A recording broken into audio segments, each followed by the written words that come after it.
गुरु प्यारी साध संगत जी, आप सभी को प्यार भरी राधा स्वामी जी। साध संगत जी, ये एक सच्ची घटना है। एक सत्संगी ने खुद संगत के साथ साझा की थी। उस भाई ने जो कुछ संगत को बताया वो जब आप सुनेंगे तो आपकी रूह कांप जाएगी। आपसे एक ही विनती है कि कमेंट में राधा स्वामी ज़रूर लिख दिया कीजिए।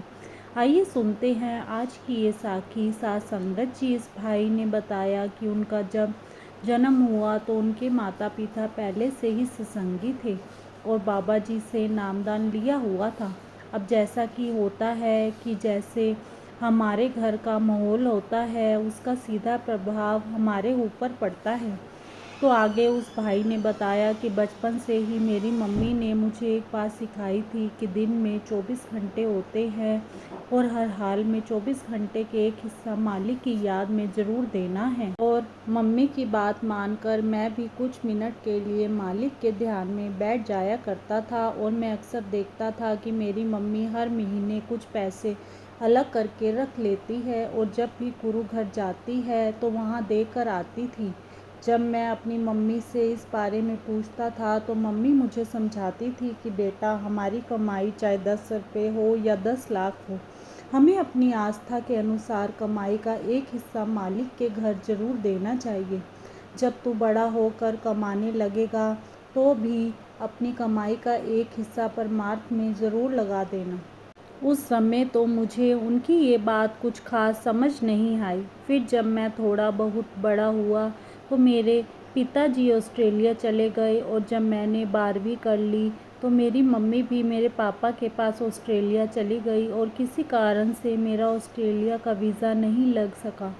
तो मुझे 12वीं के बाद आगे की पढ़ाई के लिए कनाडा भेज दिया गया और मैंने अपनी कॉलेज की पढ़ाई वहाँ कनाडा जाकर शुरू कर दी। और जब भी मैं अपनी मम्मी से फ़ोन पर बात करता था तो मेरी मम्मी एक बात हमेशा कहती थी कि बेटा, 24 घंटे का कुछ हिस्सा मालिक की याद में ज़रूर देना है। लेकिन वहाँ कनाडा जाकर मैं बदल गया था और मैं माँ को जानकर बोल देता कि मैं मालिक की याद में बैठता हूँ, लेकिन मैंने वहाँ जाकर एक मिनट भी बैठना छोड़ दिया। फिर जब मेरा कॉलेज पूरा हुआ तो मुझे वहाँ एक बहुत अच्छी नौकरी मिल गई। नौकरी मिलने के बाद जब मुझे डॉलर में सैलरी मिलने लगी तो मेरे अंदर अहंकार आने लगा। मुझे लगने लगा कि मैं ही सब कुछ हूँ, ये सब मेरी मेहनत की वजह से ही मुझे मिल रहा है। और इधर मेरी मम्मी जब भी मुझसे फ़ोन पर बात करती तो मुझे समझाती कि अपनी सैलरी का एक हिस्सा परमार्थ में ज़रूर दिया कर, हर महीने गुरु घर जाया कर और वहाँ जाकर देकर आया कर। लेकिन उस समय मुझे अपनी मम्मी की बात दबाव जैसी लगती थी। मुझे लगता था कि मेरी मम्मी मुझ पर प्रेशर बना रही है। तो मैं माँ को कई बार गुस्से से कह देता था कि माँ, आप बार बार एक ही बात ना करो, जब जाऊंगा तो एक ही बार दे आऊँगा, हर महीने मुझसे नहीं जाया जाता। यह कहकर वह फ़ोन रख देता था। एक बार मेरे माता पिता का फ़ोन आया और उन्होंने मुझसे एक लड़की के बारे में बताया। उन्होंने कहा कि तू एक बार इंडिया जाकर इस लड़की से मिल ले, अगर तुझे पसंद आ जाए तो हम तेरा रिश्ता कर देंगे। तो मैं एक बार इंडिया गया और वहाँ लड़की से मिलकर मेरे माता पिता ने मेरा रिश्ता करवा दिया। और रिश्ता होने के बाद मैं वापस कनाडा आ गया और जब मैं कनाडा आया तो कुछ दिन के बाद मेरी तबीयत बिगड़ने लगी। मुझे तेज़ बुखार हो गया। जब मैंने डॉक्टर को दिखाया तो पहले तो डॉक्टर ने मुझे देखकर कुछ दवाई दे दी, लेकिन जब उससे कोई फ़र्क ना पड़ा तो डॉक्टर ने मेरा ब्लड टेस्ट किया जिसमें उन्होंने पाया कि मेरे किडनियों में इन्फेक्शन हो गया है। और इसके बाद डॉक्टर ने मेरा इलाज शुरू कर दिया, लेकिन मेरी तबीयत सुधरने की जगह बिगड़ती गई। मुझे हर 15 या 20 मिनट में टॉयलेट जाना पड़ता था और कभी कभी टॉयलेट से खून आता था और मैं दिन ब दिन कमज़ोर होता जा रहा था। मेरे सारे पैसे भी मेरे इलाज पर खर्च होने लगे।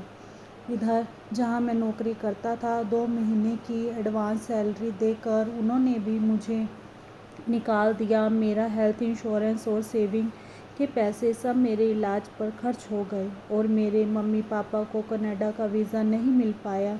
जिस वजह से मैं वहाँ कनाडा में अकेला पड़ गया और मेरे मम्मी पापा वहाँ से मेरे इलाज के लिए लाखों रुपए भेजते, जो सारे यहाँ अस्पताल में खर्च हो जाते।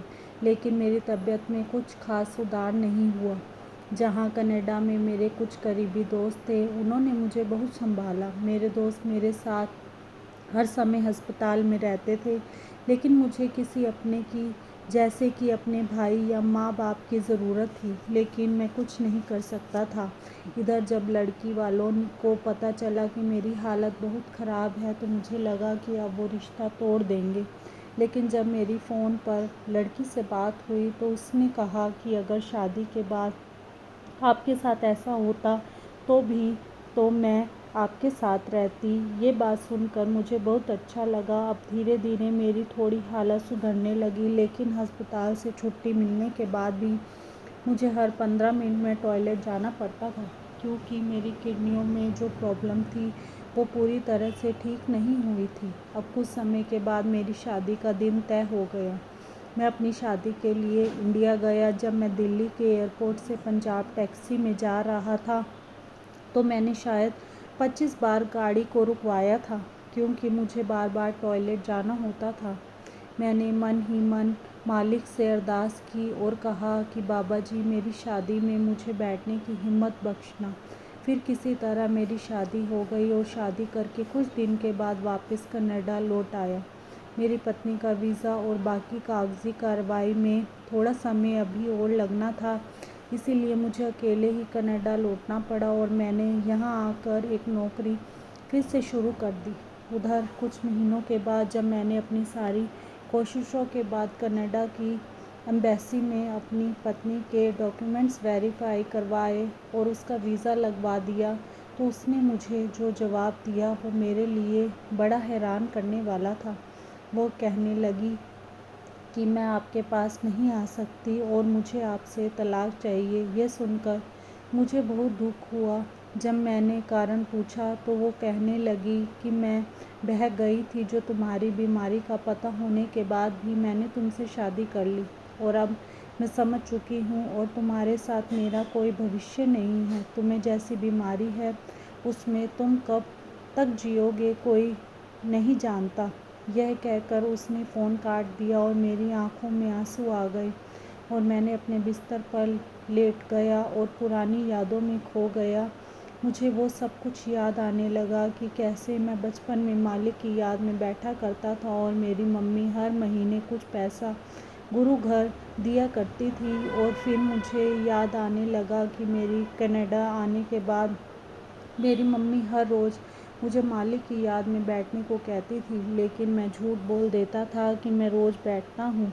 और जब मेरी नौकरी लगी तो मुझे इतना घमंड हो गया था, और जब मेरी मम्मी मेरी कमाई का कुछ हिस्सा गुरु घर देने को कहती तो मुझे लगने लगता था कि यहाँ सारा दिन मैं मेहनत करता हूँ तो गुरु घर में अपनी कमाई का हिस्सा क्यों दूँ।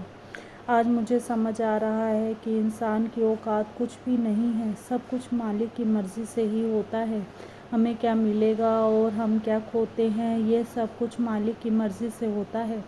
लेकिन कई बार हम खुद पर अहंकार करने लगते हैं। मालिक किसी के साथ ज़बरदस्ती उसकी कमाई का हिस्सा कभी नहीं मांगता, लेकिन इसको हमें अपना एक फ़र्ज़ समझकर परमार्थ में ज़रूर लगाना चाहिए, क्योंकि मालिक की याद में बैठने से और परमार्थ के काम करने से हमारे ऊपर आने वाली भारी समय बहुत हल्का हो जाता है। अच्छे कर्म करने से वो मालिक सूली का शूल बना देता है। आज अगर मैंने अपनी मम्मी की बात सुनकर मालिक की याद में समय दिया होता और कमाई का कुछ हिस्सा परमार्थ में लगाया होता, तो शायद ये जो मेरे ऊपर इतना भारी समय आया है, ये कोई हल्का सा रूप लेकर मेरे ऊपर आता। साथ संगत जी, सद्गुरु हमें कभी नहीं कहते कि उसके घर आओ और कुछ ना कुछ दे कर जाओ, लेकिन हमें एक बात ज़रूर समझनी चाहिए कि अगर हम परमार्थ के काम में कुछ हिस्सा देते हैं तो वो मालिक किसी न किसी रूप में हमें सूद समेत वो लौटा ही देता है।